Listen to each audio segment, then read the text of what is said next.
لوئی پانچ دہم کی موت کے بعد 10 مئی سن 1774 کو لوئی شانز دہم تخت نشین ہوا۔ تخت نشینی کے وقت لوئی کی عمر 20 اور ملکہ فرانس کا سن 18 سے زیادہ نہیں تھا۔ ملکہ حسن کی جیتی جاگتی تصویر تھی۔ دربار میں اس کے ارد گرد نوجوانوں کا اجتماع رہتا۔ جب لوئی شانز دہم کے سر پر پہلی مرتبہ تاج رکھا گیا تو اس کی زبان سے یہ کلمہ نکلا، تاج مجھے تکلیف دیتا ہے۔ لوئی اپنا زیادہ وقت شکار میں صرف کرتا۔ قفل سازی اس کا شغل تھا۔ شاید وہ اپنے ایوان تقریر کے لیے بھی کوئی قفل تیار کر رہا تھا۔ لوئی کے خیال میں رعایا کے لیے خدا کی طرح بادشاہ کی اطاعت بھی فرض تھی۔ لوئی ذہنی اعتبار سے ایک پست انسان تھا۔ اس کی ملکہ انطونیا سیاسی معاملات میں بہت زیادہ دخیل تھی۔ اس کی یہ مداخلت انقلاب کے اسباب میں سے ایک اہم سبب ہے۔ لوئی کی تخت نشینی کے وقت فرانس میں ذہنی انقلاب رونما ہو چکا تھا۔ فرانس کی فلسفی اور ادیب اپنا کام کر چکے تھے۔ لوئی کے ابتدائی ایام حکومت ہی میں حریت فکر نے اپنے لیے جگہ پیدا کر لی تھی۔ لوئی کے لیے انقلاب کو روک دینا ناممکن تھا۔ فرانس کا شاہی خزانہ خالی ہو چکا تھا۔ عوام استبداد سے عاجز آ چکے تھے۔ نظم و نسق کا سرے سے وجود ہی نہیں تھا۔ تاج کی طرف سے سرکاری عہدے فروخت ہوتے تھے۔ فرانس کی ساری آبادی 3 طبقوں میں تقسیم ہو چکی تھی: اہل کلیسا، امراء اور عوام۔ پہلا طبقہ، دوسرا طبقہ اور تیسرا طبقہ۔ اہل کلیسا اور امراء بڑے مزے میں تھے، لیکن عوام انتہائی درجہ افلاس اور مصیبت میں ایام زیست کاٹ رہے تھے۔ تباہ حال اور غریب تمام ٹیکسوں کا بار اٹھائے ہوئے تھے۔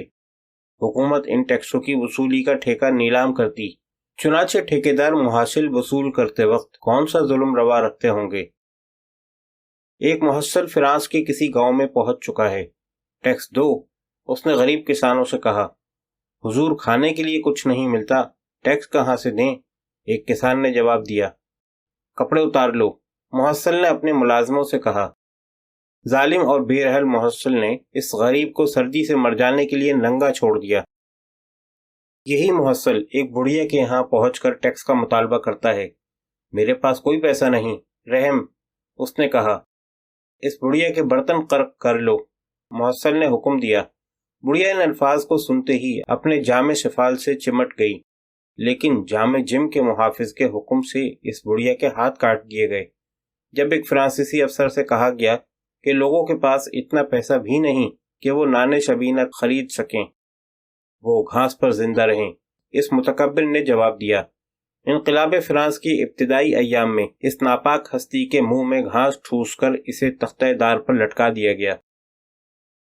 فرانس کے کسی دوسرے گاؤں میں چلیے، چند کسان اپنے ہاتھوں سے زمین کھود رہے ہیں۔ پاگل ہو گئے ہیں کیا؟ نہیں تو۔ دفینہ تلاش کر رہے ہیں؟ نہیں کامریڈ۔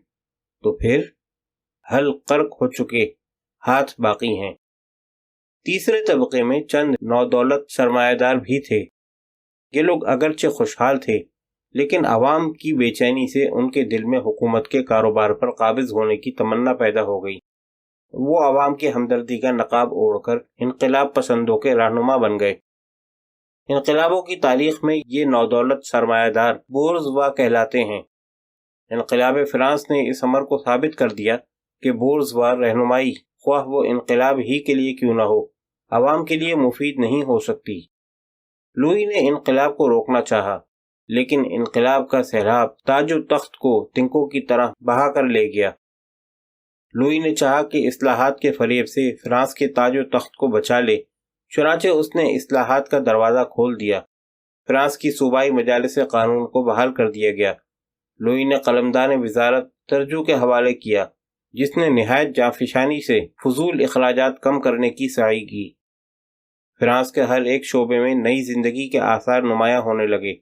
شاہی دربار کے اخراجات کم کر دیے گئے، محاصل وصول کرنے میں بہت سی تبدیلیاں ہوئیں، تجارتی اجارہ کی گرفت ڈھیلی کی گئی، زراعتی ترقی کے لیے جدید اصول تراشے گئے، فرانس کی حدود میں غلے کی آزاد تجارت کو رواج دیا گیا۔ لوئی شانز دہم کا عہد حکومت اقتصادی مسائل کے لیے ایک تجربہ گاہ تھا، جس میں یکے بعد دیگرے مختلف الخیال فلسفیوں، مفکروں اور مدبروں نے مشاہدات کیے۔ ترجمہ کے بعد نیکر تجربہ گاہ میں داخل ہوتا ہے۔ نیکر نے اپنے افکار کی صحت کے جواز میں ایک کتاب لکھی جس کی 80,000 جلدیں چند دنوں میں ختم ہو گئیں۔ شاہی فرمانوں کے ذریعے فرانس کے تمام صوبوں میں مجالس قانون ساز بنا دی گئیں۔ ان احکام نے فرانس میں جدید طرز حکومت کے لیے راستہ صاف کر دیا۔ ان مجالس نے صوبوں کے مطلق العنان حاکموں کی اکڑی ہوئی گردنیں جھکا دیں۔ دیہاتی آبادی میں بھی اس قسم کی چھوٹی چھوٹی مجالس بنا دی گئیں۔ نفاذ اصلاحات کے باوجود 1 سال بعد انقلاب کا رونما ہونا اس امر کی دلیل ہے کہ اصلاحات کی خیرات بادشاہت کے خزانوں سے اس وقت نکالی گئی جب مستحق افراد بغاوت پر آمادہ ہو چکے تھے اور رعایا معمولی مراعات کے خشک ٹکڑوں پر زندہ رہنے کے لیے تیار نہ تھی۔ لوئی اور اس کے خواجہ تاش بھول گئے کہ بری حکومت کے لیے سب سے برا وقت وہ ہوتا ہے جب اصلاحات و افلاس متصادم ہوں۔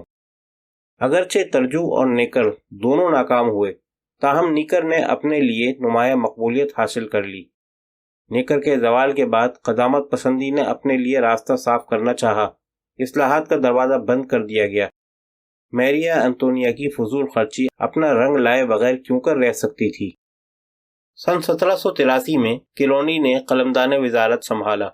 4 سال تک میریا انتونیا اور دربار کی عنایت سے وہ اپنے عہدے پر بدستور قائم رہا۔ اس زمانے میں بھی دولت پانی کی طرح بہتی رہی۔ ہر روز آفتاب حکومت فرانس کی مالی موت کا پیام لاتا۔ حکومت کی بدعنوانیوں سے تنگ آ کر کلونی نے فروری سن 1787 میں عمائد فرانس کو اجلاس کی دعوت دی۔ اس اجلاس میں پادریوں، امیروں اور دیگر عہدیداروں نے شرکت کی۔ کلونی نے نہایت جرات سے ان کے سامنے تمام اعداد و شمار پیش کرتے ہوئے کہا کہ گزشتہ 10 سال میں حکومت 5 کروڑ پاؤنڈ قرض لے چکی ہے۔ جب کلونی نے ان سے درخواست کی کہ وہ اپنی مراعات ترک کر دیں اور باقاعدہ محاصل ادا کرتے رہیں تو ان شکم پرستوں اور پیٹ کے بندوں کی زبان کلونی کی مخالفت کے لیے وقف ہو گئی۔ کلونی کے بعد لیمونی دی برین آتا ہے۔ اس نے بھی مجبور ہو کر کلونی کی بعض تجاویز پر عمل کرنا چاہا۔ پارلیمنٹ نے وزیر کی اس تجویز سے اتفاق کیا کہ تمام صوبوں میں مجالس مقرر کر دی جائیں، لیکن جدید محاصل عائد کرنے کی سخت مخالفت کی۔ بادشاہ نے پارلیمنٹ کے ارکان کے ساتھ سختی کا سلوک کیا۔ پارلیمنٹ نے اس امر کو فراموش کرتے ہوئے کہ وہ بھی طبقہ اولیٰ کا ایک ادارہ ہے، حکومت سے مجلس شورا کے انعقاد کا مطالبہ کیا۔ سرمایہ داری افلاس کی نمائندگی کا دعویٰ کر رہی تھی۔ امارت نے غربت کی وکالت کا دم بھرنا شروع کیا۔ حکومت نے چاہا کہ سختی سے اپنے ارادوں میں کامیاب ہو، لیکن حکومت کے کانوں میں ہر سمت سے مخالفت کی آواز آ رہی تھی۔ آخر کار بادشاہ نے فیصلہ کیا کہ وہ مجلس شورا کو دعوت دے گا۔ اگست سن 1788 کو نیکر کے سپرد وزارت کر دی گئی۔ عوام میں بادشاہت کی اس شکست سے مسرت و ابتہاج کی لہر دوڑ اٹھی۔